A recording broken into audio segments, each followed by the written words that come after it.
Setiap hari, kita selalu menggunakan listrik yang berasal dari PLN untuk mengoperasikan radio, TV, kulkas, dan juga lampu yang selalu kita gunakan tiap hari.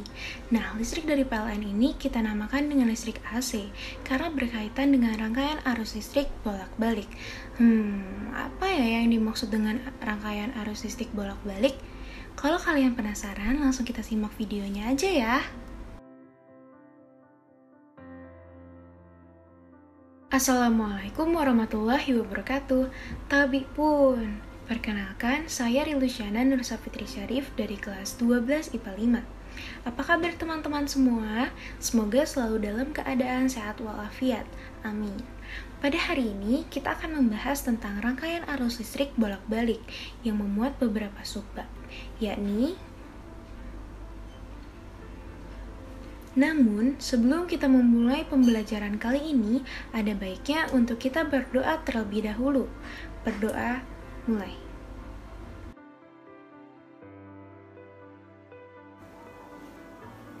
Berdoa, selesai. Nah, kalian telah mengetahui pada awal video tadi listrik yang berasal dari PLN kita namakan sebagai listrik AC. Eits, tapi bukan AC yang seperti ini ya. AC yang di sini maksudnya adalah alternating current atau arus listrik bolak-balik. Nah, pada bab ini kita akan mempelajari tentang arus listrik bolak-balik. Rangkaian arus listrik bolak-balik adalah suatu rangkaian listrik yang terdiri atas satu atau beberapa beban yang dihubungkan oleh suatu sumber listrik AC. Rangkaian ini ada yang berupa rangkaian murni yang melibatkan satu komponen resistor, induktor, atau kapasitor. Dan ada yang berupa rangkaian kombinasi dua komponen atau dapat ketiganya. Resistor berfungsi untuk mendisipasi energi berupa kalor, lalu induktor berfungsi menyimpan energi dalam bentuk medan magnet, sedangkan kapasitor menyimpan energi listrik dalam bentuk medan listrik. Nah, teman-teman, perlu diketahui ya, dasar hukum dari materi ini adalah hukum Ohm, di mana besar arus listrik yang mengalir melalui sebuah penghantar akan berbanding lurus dengan beda potensial dan akan berbanding terbalik dengan hambatannya. Berdasarkan dasar hukum yang saya jelaskan sebelumnya, dapat kita simpulkan rumusnya sebagai berikut, di mana I adalah arus listrik yang satuan unitnya adalah ampere, V adalah beda potensial atau tegangan yang satuan unitnya adalah volt, dan R adalah hambatan yang satuan unitnya adalah ohm. Sebelum kita masuk ke materi pembelajaran, teman-teman, pernahkah kalian mendengar sebuah alat yang bernama alternator?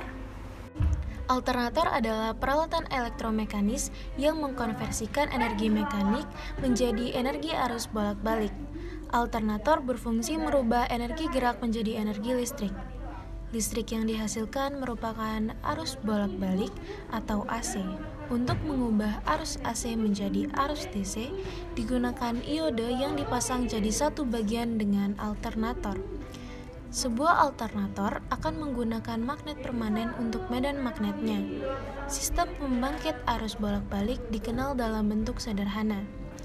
Dari ditemukannya induksi magnet, arus listrik yang dipelopori oleh Hippolyte Pixii pada tahun 1830.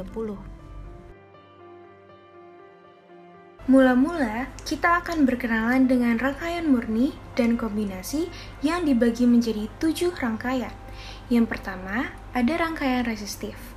Ketika sebuah resistor dihubungkan dengan sumber tegangan bolak-balik, arus akan mengalir melalui resistor. Tegangan pada resistor sama dengan tegangan sumber, yaitu bisa diperhatikan di animasi berikut bahwa arus dan tegangannya sama-sama bolak-balik. Karena tegangannya bolak-balik, maka menghasilkan arus yang bolak-balik. Tapi dalam hal sefase, apa yang dimaksud dengan sefase? Ketika arusnya 0, maka tegangannya 0. Lalu ketika arusnya membesar, maka tegangannya ikut membesar dan sebaliknya. Nah, yang di sebelah grafik itu adalah diagram pasor. Apa itu diagram pasor? Pasor adalah fase vektor. Diketahui bahwa arus yang berwarna orange dan tegangan yang berwarna ungu, ketika di grafik arus yang lebih tinggi daripada tegangannya, maka di diagram pasor arusnya akan lebih panjang daripada tegangannya dan akan tampak segaris. Yang kedua adalah rangkaian induktif. Rangkaian induktif adalah rangkaian yang terdiri atas sebuah induktor L yang dihubungkan dengan sumber tegangan AC. Hambatan pada rangkaian induktor yang dilalui arus bolak-balik didefinisikan sebagai reaktansi induktif atau XL yang dirumuskan sebagai berikut.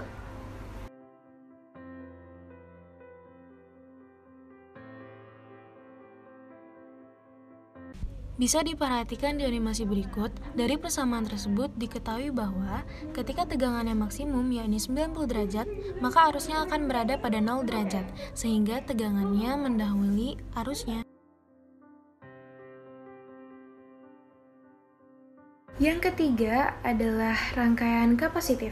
Rangkaian kapasitif adalah rangkaian yang terdiri atas kapasitor C yang dihubungkan dengan sumber tegangan AC. Hambatan pada rangkaian kapasitor yang dilalui arus bolak-balik didefinisikan sebagai reaktansi kapasitif atau XC yang dirumuskan sebagai berikut.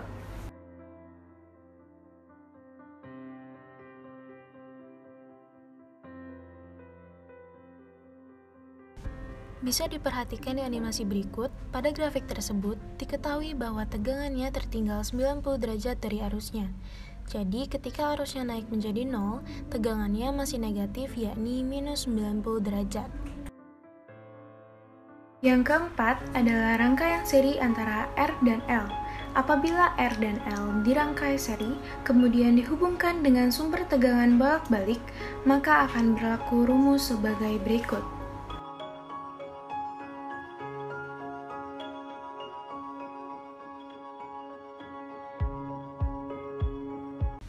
Lalu dapat kita lihat bentuk dari rangkaian grafik dan diagram pasor pada rangkaian seri RL sebagai berikut.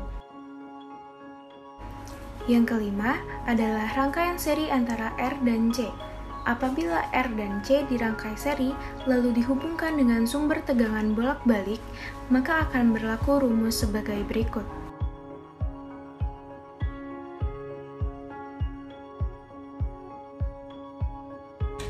Lalu dapat kita lihat bentuk dari rangkaian grafik dan diagram pasor pada rangkaian seri RC sebagai berikut. Yang keenam adalah rangkaian seri antara L dan C. Apabila suatu rangkaian terdiri atas L dan C, rangkaian itu akan bersifat induktif atau kapasitif di mana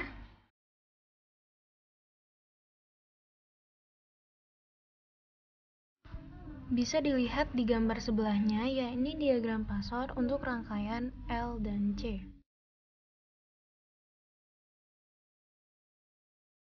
Yang ketujuh adalah rangkaian seri RLC. Apabila rangkaian RLC dirangkai seri, lalu dihubungkan dengan sumber tegangan arus bolak-balik, maka akan berlaku rumus sebagai berikut.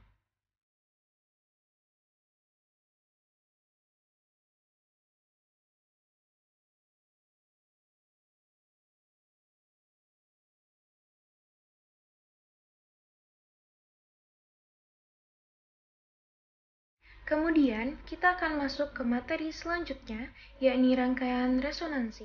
Rangkaian resonansi adalah rangkaian seri RLC yang mengikuti suatu keadaan tertentu. Rangkaian resonansi terjadi jika impedansi rangkaian bernilai real, artinya komponen imajiner bernilai 0. Keadaan ini menyatakan bahwa Z sama dengan R, besar reaktansi induktif dan kapasitif sama, yakni XL, sama dengan XC impedansi total pada rangkaian. Resonansi sebesar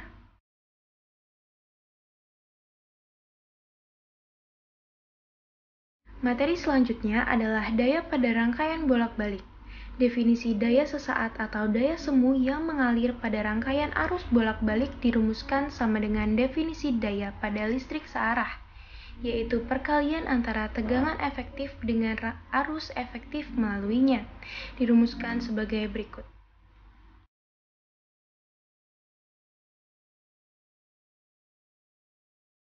Jika induktor dialiri arus bolak-balik di dalam maupun di sekitar induktor, maka akan timbul medan magnet. Medan magnet ini timbul karena adanya fluktuasi nilai arus. Jika arus mencapai nilai 0, medan magnet akan lenyap. Bersamaan dengan lenyapnya medan magnet, energi yang tersimpan akan berubah menjadi energi listrik dalam bentuk arus listrik induksi. bisa diperhatikan diagram tersebut. Berdasarkan diagram tersebut, maka dapat dirumuskan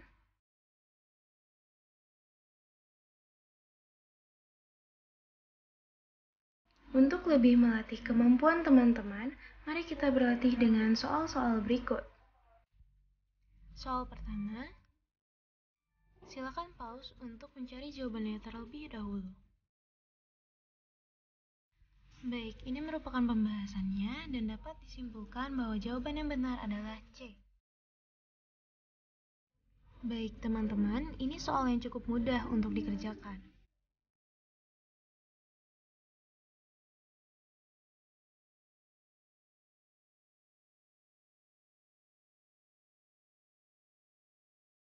Baik teman-teman, untuk lebih melatih kemampuan teman-teman, silakan kerjakan soal-soal ini dengan mandiri. Tekan tombol pause untuk mengerjakannya terlebih dahulu.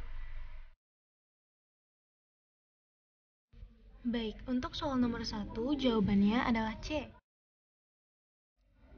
Dan untuk soal nomor 2, jawabannya adalah C. Pernahkah kalian menggunakan sebuah radio?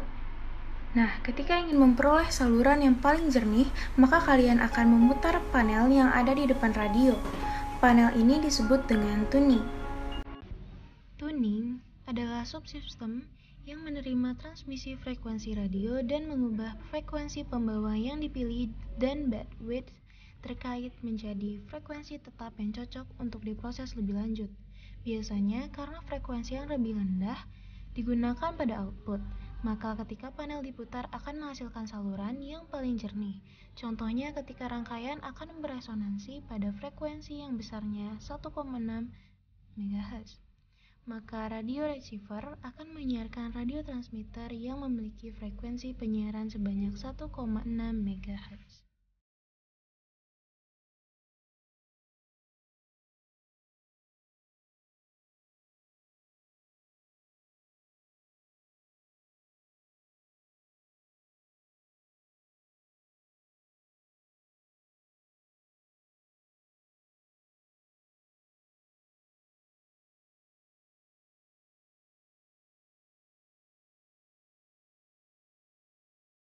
Teman-teman, teknologi pada arus listrik bolak-balik di radio, televisi, lampu, dan sebagainya ternyata sangat erat dengan kehidupan kita.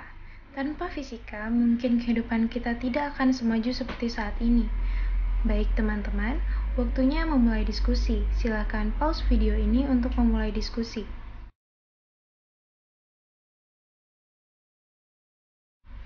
Nah, untuk teman-teman, jangan lupa belajar dan banyak baca buku ya. Walaupun kita belajar menggunakan sistem jarak jauh, tetapi semangat kita tidak boleh padam. Terima kasih telah menyaksikan video ini sampai habis. Saya harap video ini bisa sangat bermanfaat bagi kita semua. Saya akhiri, wassalamualaikum warahmatullahi wabarakatuh.